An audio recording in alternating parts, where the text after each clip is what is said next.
O maior entrave para uma obra dessa magnitude não seria nem financeiro e nem técnico em termos de complexidade de engenharia, mas sim com relação a aprovações, a licenças, a burocracia, a falta de vontade política, e esquecem das consequências que isso pode ter para a vida humana. Vamos voltar à Idade da Pedra, consumir o mínimo possível de petróleo, acabar com combustíveis fósseis, que é um absurdo. A vida humana precisa de combustíveis fósseis, precisa de petróleo. E se consegue isso por meio de infraestrutura, investimento, engenharia, tecnologia. Não é fazendo voto de pobreza e nem fazendo todo mundo desaparecer do país. Pessoal, todo mundo deve estar acompanhando o que está acontecendo em Porto Alegre, arredores, no Rio Grande do Sul. Eu fiz um vídeo já essa semana e eu agradeço por todas as mensagens de apoio, por todas as doações e ajudas que nós estamos recebendo. Dava para ver que eu estava visivelmente emocionado, foi difícil fazer esse vídeo, porque estamos enfrentando esse problema, a emergência não acabou, a inundação ainda não acabou. E é muito triste por toda a tragédia e também emocionante por toda a mobilização, toda a contribuição, colaboração de voluntários de tanta gente que realmente é comovente. E eu quero falar não apenas sobre isso nesse vídeo, até porque o foco principal agora não é esse deste vídeo em questão, porque eu quero falar, na verdade, sobre uma solução possível de longo prazo para esse problema de inundações em Porto Alegre, região metropolitana. Esse vai ser então o primeiro foco desse vídeo, e o segundo também é falar sobre os problemas do clima, desastres naturais, mudança climática, porque eu também tenho visto muita notícia e, claro, nas redes sociais, tá vendo, aí são os negacionistas da mudança climática, agora está acontecendo esse problema, de repente o pessoal vai abrir o olho. E é preciso tratar dessas falas, afirmações, porque também tem muita desinformação aí. Então esse vídeo, inclusive, vai servir tanto para aqueles que são conscientes do clima, que acreditam que estamos numa emergência climática e que algo precisa ser feito para ontem e que é o maior problema da humanidade, e tanto para aqueles que acreditam que não existe emergência climática, que estão exagerando ou que realmente é uma falácia completa. Esse vídeo vai ser útil para os dois lados desse debate, porque infelizmente há um debate, nós vemos alguns extremos, os que acham que nada está acontecendo e que é tudo uma falácia completa, e no outro extremo, aqueles que acham que inclusive os seres humanos correm risco de extinção por conta da mudança climática, e isso também é uma falácia. E o que eu vou falar aqui hoje vai ser útil para ambos os extremos e para quem está no meio também. Mas vamos lá. Primeiro sobre a solução possível, que é uma solução de longo prazo, é uma solução que requer infraestrutura, investimento, tecnologia, mas eu entendo que há uma viabilidade técnica de engenharia. E até me desculpem por algum uso equivocado de termos, porque eu não sou especialista em engenharia, não é a minha praia, então qualquer coisa me corrijam aqui também nos comentários, mas é uma visão de um leigo, mas com algum pensamento crítico, e olhando a nossa geografia, pelo que eu vi de soluções já propostas, inclusive no passado, né, uma ideia nova, parece fazer muito sentido, parece haver viabilidade e ser uma solução de longuíssimo prazo para que uma inundação como essa jamais aconteça novamente em Porto Alegre e no Rio Grande do Sul. E eu quero começar primeiro então fazendo até uma analogia. Quando a gente olha o mapa do Rio Grande do Sul, Porto Alegre, região metropolitana, Lagoa dos Patos, Rio Grande, imaginem que as cidades que estão sofrendo agora são como cidades ao redor de um grande tanque de água, um grande reservatório. E esse tanque vai recebendo água de chuvas, vai recebendo água de outros rios que desembocam neste tanque de água, e o tanque vai enchendo. E a única vazão para esse tanque, para dar conta dessa água que entra, é uma torneirinha de quase nada que a gente pode olhar no mapa. Essa torneirinha é justamente o que acontece lá quando afunila a Lagoa dos Patos em Rio Grande. Então, quando há um acúmulo maior de água, seja em intensidade, seja em velocidade, se essa torneira não dá conta, o tanque transborda e acaba inundando primeiro as cidades mais próximas e depois as seguintes. É o que está acontecendo agora em Porto Alegre, e também desculpem por alguma simplificação exagerada de toda a explicação desse fenômeno, também me corrijam aqui. Mas em síntese eu acredito que é uma analogia razoável. Então quando a gente analisa esse problema, uma saída precisamos dar mais vazão para essa água.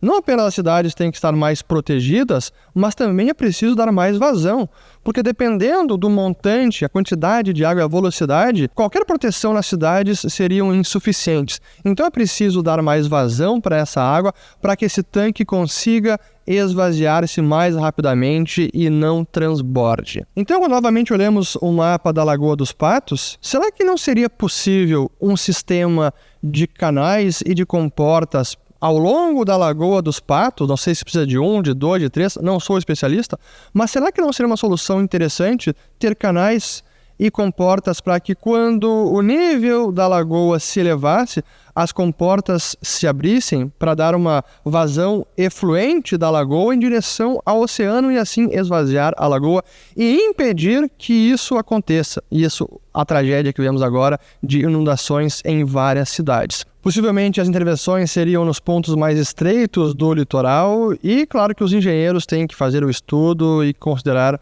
toda a viabilidade deste projeto. E sim, estou ciente que uma solução como essa tem mais complexidades, porque a vazão da Lagoa dos Patos para o oceano não é o único gargalo, talvez o primeiro seja até mais acima, para a vazão do Lago Guaíba até a Lagoa dos Patos, porque afunila justamente ali no farol de Itapuã, e esse é um primeiro e grande gargalo. Além disso, é necessário, como já é óbvio, melhorar o sistema de contenção de enchentes da cidade de Porto Alegre, com todos os seus diques, as casas de bomba, e para as demais cidades também, porque Porto Alegre não é a única cidade atingida. Eu não tenho certeza sobre a viabilidade técnica de engenharia, sei que existem estudos e essa é uma ideia já antiga, mas que por diversas razões acabou não avançando. Aí é política, é burocracia, é meio ambiente, os órgãos do meio ambiente que querem impedir qualquer intervenção no meio ambiente. Enfim, não sei quais foram os entraves, mas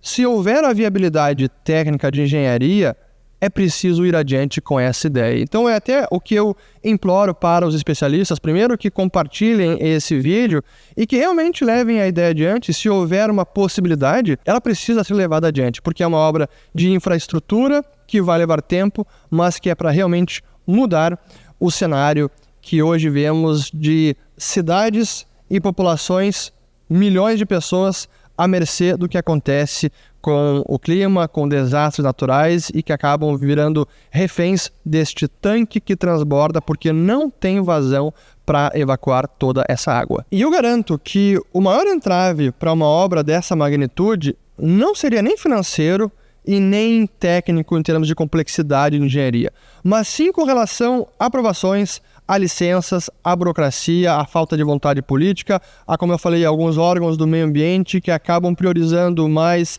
tartarugas, passarinhos e a fauna ali no local e esquecem das consequências que isso pode ter para a vida humana. Isso não quer dizer que devemos ignorar qualquer prejuízo ao meio ambiente e combater os efeitos. Não, é preciso também considerar os impactos no meio ambiente. Mas a prioridade são os seres humanos, são as cidades e as pessoas que nelas estão vivendo. E sim que ainda estamos em meio a essa emergência, felizmente os resgates em algumas cidades já estão chegando ao fim, mas as cidades ainda precisam de muitas ajudas, a água ainda não baixou o suficiente, aliás, está longe de começar a ser algo suficiente, mas a hora para discutir, debater, avançar e aprovar uma obra estruturante como essa é agora, porque está clara a emergência, a absoluta necessidade de infraestrutura para lidar com esse problema. E infraestrutura para prevenir, não apenas para remediar ou para proteger as cidades, porque quando há uma inundação que supera qualquer registro histórico, como acabou de acontecer, talvez nem essas proteções das cidades sejam suficientes. Por isso é preciso nem chegar nesse ponto. Dando vazão para a água, talvez nunca tivéssemos chegado aonde chegamos em Porto Alegre e região metropolitana e também no Vale do Taquari. Então, por favor, façam esse vídeo chegar a mais pessoas, compartilhem especialmente para as autoridades e os especialistas para que agreguem mais informação e essa ideia seja levada adiante. Agora falando sobre Mudança climática, desastres naturais, e como eu disse, sim que há um debate, e eu não quero entrar no debate se está ocorrendo ou não mudança climática. E é por isso que este vídeo serve para qualquer um desses extremos. Quem acha que é tudo mentira, que é falácia, e quem acha que o mundo vai acabar, os seres humanos estão correndo risco de serem extintos. Serve para qualquer um. Porque a minha grande queixa, e o que sempre me deixou muito contrariado, especialmente com esses que são ambientalistas, que eu digo mais radicais ou alarmistas, não é em si a afirmação de que a Terra está esquentando, está havendo mudança climática, mas sim as soluções, as medidas propostas para combater este problema. E aí que está, para mim, o grande equívoco, porque é quase sempre um voto de pobreza. Vamos voltar à Idade da Pedra, consumir o mínimo possível de petróleo, acabar com combustíveis fósseis, acabar com o petróleo, que é um absurdo. A vida humana, nos tempos modernos em que vivemos, a civilização atual precisa de combustíveis fósseis, precisa de petróleo. Então, me atendo ao assunto do vídeo, seja por questão de mudança climática, que agora temos eventos mais extremos, seja apenas porque, de vez em quando, temos desastres naturais, e a história está aí para comprovar. A própria enchente histórica de Porto Alegre foi em 1941, quando o mundo emitia cerca de 5 bilhões de toneladas de CO2 por ano, hoje é mais de 35 bilhões, e mesmo assim tivemos uma enchente. Então, desastres naturais acontecerão de tempos em tempos, e se a mudança climática está agravando esses problemas, é mais um argumento para combater a consequência desses eventos com infraestrutura, com tecnologia, e não fazendo voto de pobreza. E nós temos vários exemplos de países que já lidam com esses problemas, com desastres naturais, com uma geografia menos vantajosa, com problemas climáticos como furacões, tufões ou então terremotos. E eu vou dar aqui vários exemplos. O Japão, que convive com terremotos quase que semanalmente, e convive porque tem infraestrutura, tem estradas, tem pontes, tem prédios, casas, tem estruturas que são projetadas e construídas para aguentarem esses temores da Terra. Então conseguem aguentar terremotos toda semana, todo mês, todo ano. Claro que dependendo da magnitude, aí é impossível, mas há uma forma de combater e mitigar os efeitos de um desastre natural. Da mesma forma, a cidade de Tóquio tem um dos sistemas mais complexos para evitar inundações. É um negócio mastodôntico, são reservatórios subterrâneos para acumular a água em excesso e evitar que a cidade inunde. Então, é infraestrutura, é tecnologia. A própria Holanda, como diz até o ditado, que Deus criou a terra e os holandeses criaram a Holanda, porque parte do país está abaixo do nível do mar. Cerca de 2/3, mais ou menos, da área atual da Holanda estava inundada séculos atrás. E como é que eles conseguiram recuperar essas áreas? Com infraestrutura, com tecnologia, com um sistema complexo de diques, de barragens, de comportas, desde nos primórdios, lá 100, 200 anos atrás, com moinhos de vento que eram utilizados para bombear a água para fora dos diques e aí conseguir drenar e recuperar a terra, e assim o país se mantém. Mais de 60% da população está abaixo do nível do mar, e se consegue isso por meio de infraestrutura, investimento, engenharia, tecnologia. Não é fazendo voto de pobreza e nem fazer todo mundo desaparecer do país, evacuar as cidades, até porque a Holanda é um dos países, se não é o mais populoso em termos de densidade populacional da Europa Ocidental. Mas enfim, a gente nem precisa ir para exemplos tão extremos, porque nós vemos hoje em dia inverno na Europa, inverno nos Estados Unidos, no Canadá. Em várias cidades há também infraestrutura, há tecnologia de construção para lidar com um clima mais adverso. Em vários locais o clima vai abaixo de zero e se mantém em temperaturas muito baixas por várias semanas ou meses. E como é que se lida com isso? Com isolamento térmico, com aquecimento, com infraestrutura.